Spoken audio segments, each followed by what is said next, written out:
Franklin Murphy had a lifelong association with the University of Kansas Medical Center that began with his father being a practicing physician here.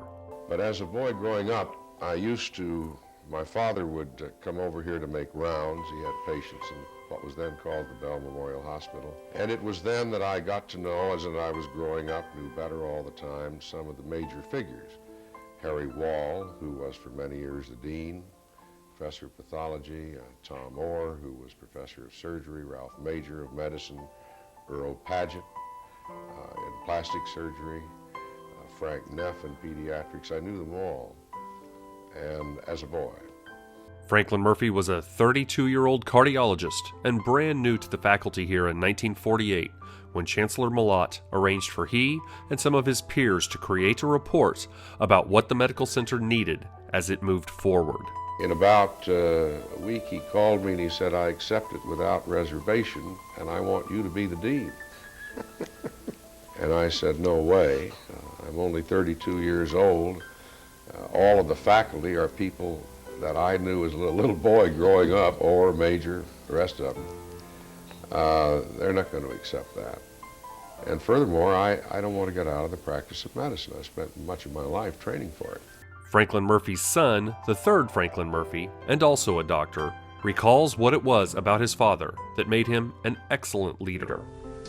He always knew a little bit more because he'd read a little bit more. He had a huge, huge library.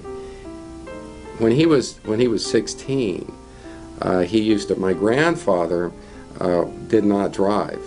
And so he used to drive my grandfather around during, house calls and things. And so my grandfather would go in to the house and Dad would be stuck in the car. And so and this is what he told me, that he really gained an appreciation for reading because he would sit there and just read and read and read and read and read. His lifelong pursuit of knowledge led him from being dean to chancellor of KU, then he became chancellor at UCLA, before finally becoming the chairman of the Times Mirror Corporation in Los Angeles. While dean, he is best remembered for his rural health plan, which Dr. Murphy talked about in this interview in 1990. The state of Kansas, in the hinterland out west, was suffering from a lack of medical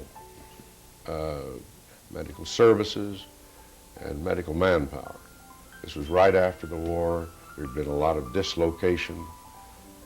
And thirdly, medicine had been moved scientifically very rapidly during that period. And it was quite clear that the smaller communities and so on would simply not be able to attract the modern young physician if they didn't have the kind of facilities to support modern medical practice. Well, I sat down one day and kind of thought this out and came up with a kind of an integrated proposal that I called the Rural Health Plan.